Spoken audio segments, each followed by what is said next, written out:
series of nutrition videos. My name is Kim Mason, and I'm a registered dietitian. And today we're going to be talking about how to use commodities. Commodities are such a blessing. I mean, people right now seem to be outpouring and be, donating a lot towards food pantries. It feels so good to see people donating as much as they are across America. But the tricky thing as a recipient is, what do you do sometimes with what you get? Because examples of what you might get, normally you get things like pastas, maybe some sauce. That's easy to put together in a spaghetti type of a thing. You get a lot in the way of beans. And I know later in this series, you're going to be talking about how to use beans. But when you look at it, it's a real challenge to know, how do we go ahead and use some of this food? And what I'd like to just make mention of at this point is how important it is that food does get used. Here in America, believe it or not, even though we have people going hungry, we have over 40% of the food here in America is wasted. So I really challenge you to try to use as much as you can. One of the ways that you may be able to use some of the foods that you get from the commodity are like putting things into a soup. You have green beans, a couple of tomatoes, diced up tomatoes, some carrots, maybe even garbanzo beans. Make into a really good soup.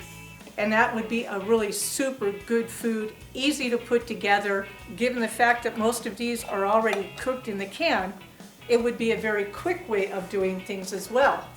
You may even think about adding something like pumpkin into your soup. Maybe not the entire can, but about a third of this can of pumpkin into a batch of soup starts to make your soup real nice and thick, and it adds a tremendous amount of good nutrition, including vitamin A. Another way you might look at using some of these foods is taking things, these are carrots, and let's puree them. You just pop them in a food processor or blender, whatever, the whole can, liquid and all. Voila, you've got pureed carrots. Now you can pop them into a ice cube tray, fill up that tray with the carrots. When you pop them out, you have little carrot cubes that can be utilized in a lot of sauces. You add 3 or 4 of these into sauce, maybe for a pasta dish, or if you're making casseroles, pop it into there. Even if you're making other vegetables, these can be popped right in. They blend right into the liquid that would go along with those vegetables. And so this would be a really good way, and you'll see later on, we may even pop some of these into a smoothie and really bring up the nutrition of our smoothie. So there are ways of using these vegetables that you may have to think outside the box to be able to use them.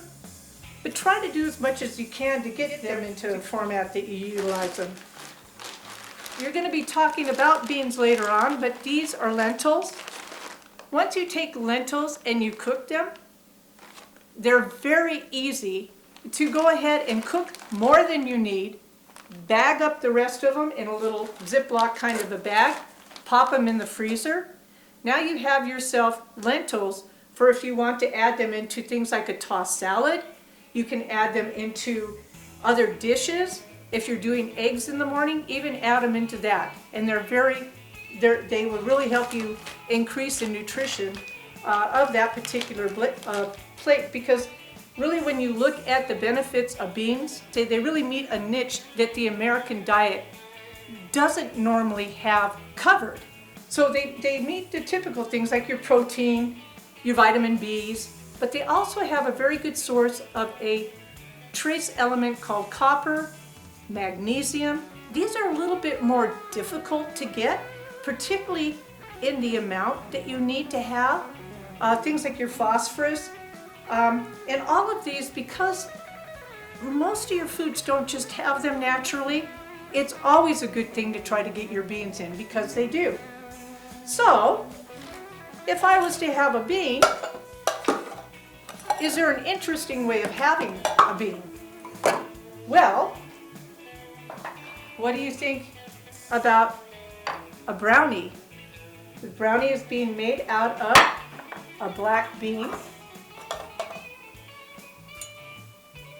that has been pureed along with cocoa, a number of eggs,